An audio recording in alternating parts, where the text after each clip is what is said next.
Assalamualaikum, nama Sharifah Damia, nombor matriks F1097.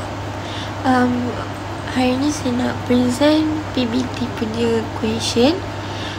Okay, untuk kita orang punya code, first kali saya letak import CSV sebab nak masukkan semua data yang user dah masukkan tu ke dalam CSV file. Lepas tu kita orang buat dua kelas, which is kelas yang first tu kelas klinik and second tu kelas klinik management. Okay, lepas tu untuk kelas klinik tu kita orang just buat untuk declare je. Kayaknya kita buat name, age, patient disease, gender dengan contact. Lepas tu untuk klinik management punya kelas pula, first kali kita orang buat nama lah, untuk kita orang create file CSV nama klinik management.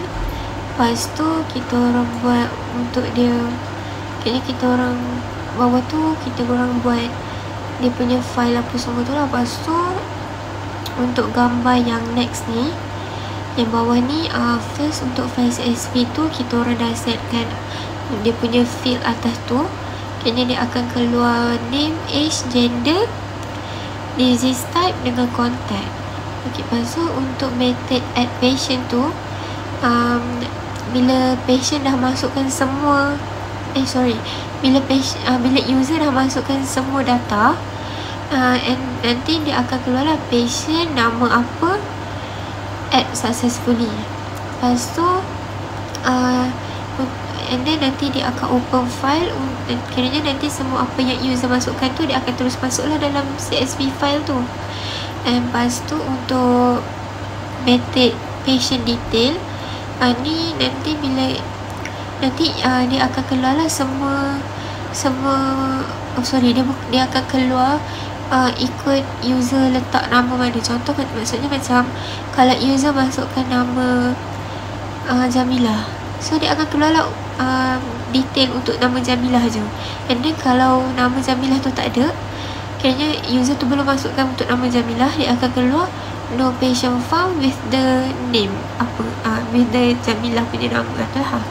Lepas tu untuk yang method all patient ni, dia akan keluar semua detail. Kiranya terus bila user masukkan nama tu, dia akan terus keluar lah semua detail-detail tu. Okay, lepas tu untuk yang next slide ni, gambar yang atas ni, kiranya ni bila user nak tengok semua detail, ni lah dia punya contoh output dia.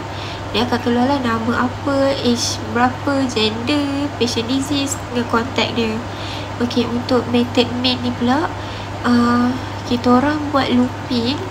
Kiranya bila user tu run, dia akan keluar welcome to clinic management system, and dia akan keluar lah choice untuk user. First untuk add patient, second view patient detail, third view all patient detail, last kali exit.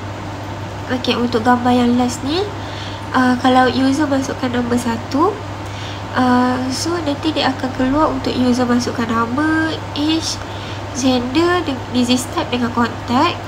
Lepas tu kalau user masukkan nombor 2, itu user perlu masukkan nama apa untuk nak tengok detail untuk nama tu. And kalau masukkan nombor 3, dia akan keluarlah semua detail-detail tu.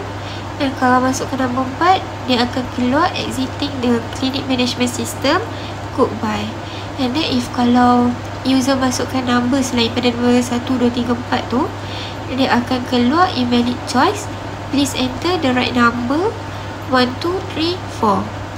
Okay, yang last kali tu pula CM sama dengan clinic management tu, yang tu kiranya kita call balik lah untuk kita nak run. Saya rasa tu saja daripada saya. Terima kasih. Assalamualaikum warahmatullahi wabarakatuh. Saya Aisyah Bashirah binti Muhammad Rafi'i, nombor matrik F117. Saya akan sambung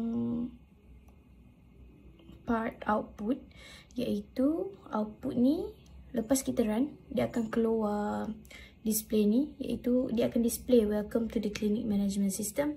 Lepas tu diberi pilihan dia ada 4 pilihan, iaitu add patient, view patient details, view all patient detail dengan exit. So untuk pertama, kita akan enter choice pertama lah, iaitu nombor 1, add patient. Kita masukkan semua detail yang diminta, iaitu name, age, gender, disease type dengan patient contact. Kita masukkan semua tu. Lepas kita dah masukkan semua tu, data tu akan masuk ke dalam sistem, iaitu dia akan masuk ke dalam CSV file lah. Lepas tu dia akan keluar patient add successfully. Seterusnya ialah pilihan yang kedua, iaitu view patient detail. Untuk view patient detail ni, user just masukkan nama, lepas tu nanti dia akan keluar patient detail tu, name, age, gender dan sebagainya. Lepas tu dia masukkan nama tu, nama yang wujud, yang ada dalam sistem. Kalau dia masukkan nama yang salah, yang tak ada dalam sistem, dia akan keluar no patient found. Kiranya dia tak keluarlah detail-detail patient tu kalau nama yang salah diletak. Seterusnya adalah pilihan ketiga, iaitu view all patient detail. Untuk view all the patient detail ni, user just masukkan nombor 3. Lepas tu nanti dia akan keluar semua details patient lah yang user masukkan tadi. So dia akan keluar semua details tu, dia akan paparkan dekat situ. Untuk pilihan yang terakhir, iaitu exit. Apabila user memilih untuk exit, maka program tersebut telah tamat. Seterusnya adalah CSV file. CSV file ni digunakan untuk simpan data pesakit secara kekal. Bila pesakit ditambah, maklumat akan ditulis ke dalam file ini. Jadi, walaupun program ditutup, data masih ada dan boleh diakses semula bila program dibuka semula. Sekian, terima kasih. Itu sahaja daripada kami.